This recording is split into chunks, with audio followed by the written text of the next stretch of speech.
So let's jump into the class diagram. Everything, like I said before, is based off of this main view controller, which is the main UI table view. Here we have our model objects, which relate to these model objects over here, and this is how we perform all of our non-UI related functionality. We have our segue methods, all of our button methods, and then one thing that I used for organizing code that I found very useful and elegant was using extensions on classes to implement things like delegates and data sources. So in the actual files, you'll see this class, and then underneath the class is an extension to the same class that actually implements the UI table view side, the UI text view side, and it made it a lot cleaner and a lot simpler to organize what is doing what in which place in the file. And the last thing I want to mention on this main view controller is this prompt method. I created a prompt type enumeration. So these are all the types of prompts that can be displayed in the application. So if you ever want to show these, you can call this single prompt function and pass in the enumeration value of the prompt you want to see, and it will actually display whichever one you have chosen. Now, these two models, we can see two here. There's the result model and the result, and then the cache model and the cache. These are mapped to each other. Result model is what the JSON is parsed into when we actually call the web request, and it is saved into this result field. The cache model is mapped to the result model, but this is the NS managed object. This is what is actually saved into the core data stack and retrieved when you actually open up the application again. So they are very, very similar, but this one calls things such as fetching the JSON, parsing the results, and doing all of that type of asynchronous processing, whereas the cache model is more focused with fetching from the core data stack and saving to the core data stack as well. As far as the custom UI table view cell, we can see the fields for the image, the title, and the thumbnail, the title, and the description. Our history view controller is going to look very much like our main view controller, but it doesn't need as much. It only needs the cache model, and it only needs the UI table view since it doesn't have a lot of the other buttons. The detail view controller is pointed to from both the main view controller and the history view controller, so it's pretty it's pretty diverse and able to be brought to by several different locations within the app. And then obviously in both of those cases we can navigate to the web view controller from the URL. And then lastly we have our JSON view down here.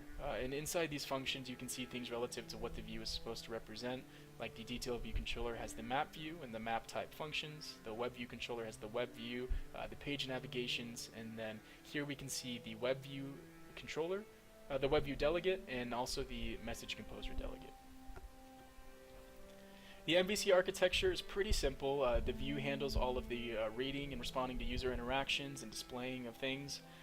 The controller handles all the UI table views, which is a huge part of this app. It validates and prepares for the segues, which is also a huge part of this app. As I said before, if a user initiates a button press to a view that doesn't make sense, like viewing history when there is no history, it's smart enough to let you know that ahead of time. So lots of validation of segues. It manages the prompts, it saves things to user defaults, handles the views like map view and web view, and it also initiates the message composer. And then the model obviously has the object model definitions for the result and the cache, which is the core data control. It does the core data functionality for the cache object as far as fetching and saving and deleting of records and entities. It also does the downloading of images, the calls to the web API, and the parsing of JSON results, and these three are the things that are done asynchronously. So this is what happens when you do a search. It does these and shows you the spinning indicator, and then it will give you all of your information once it's done. As far as the communication between the different objects, they're pretty straightforward as well. The view notifies of button presses and segues and taps, and the controller notifies the view when it needs to reload the table views, when it needs to animate something, when it needs to show the prompts, upgrade the place mark, things like that.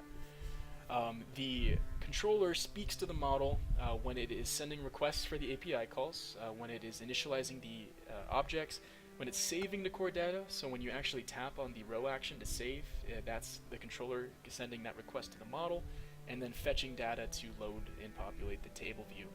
and then the model updates the controller when it's done processing the JSON and downloading the images, and it also updates the table view once the previous two things are complete. Or it prompts the controller to update the table view, I should say. Capabilities. The most unique capability of the application is the ability to immediately make use of the information from the JSON results. So we can take a JSON blob and immediately turn it into images and into maps and web pages, something that's immediately digestible for the user, and it is it does that in a very clean way that makes sense. There's a good flow of seeing the map and then viewing the information about it. The limitations, however, it's limited by the amount of data provided by the web service calls, so we can only process and present as much data as is given to us. So in this case, we are only given location data, and we can only search for location data. And because of that, our app has to be location-based, because it is all that we have the option of receiving from this specific web API call.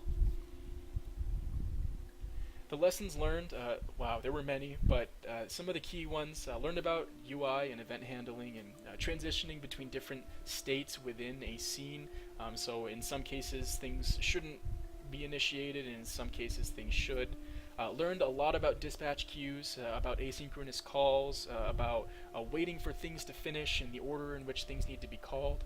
I learned a lot more about how to store data and when to store data in both core data and NS user defaults, and which types of scenarios is appropriate for either of those.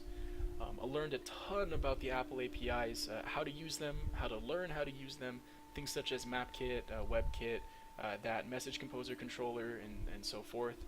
And then I also learned how to implement core data without choosing the option in the app setup, which turned out to be an interesting procedure, but it really taught me a lot about the underlying file structure and what is actually involved in all of that, the core data stack.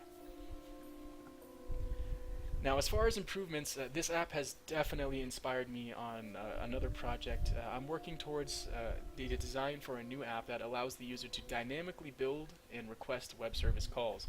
So you would be able to call any web API. Once returned, the app can detect, extract, and display useful information from the JSON blob without knowing the structure of the returned JSON beforehand, which is the key idea here.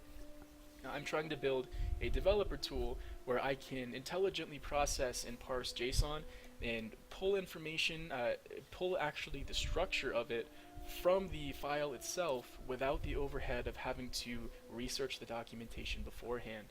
Now, I understand this would definitely be a developer tool because it's kind of complex and JSON isn't something that everyone dabbles with, but I think that the usefulness of something that can so easily call a web service and provide very useful and digestible information about its structure and components, I think it would be incredibly useful for a developer who works with those technologies a lot.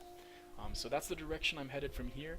That was my app Lokate for the final project for CSE335, and I thank you for watching.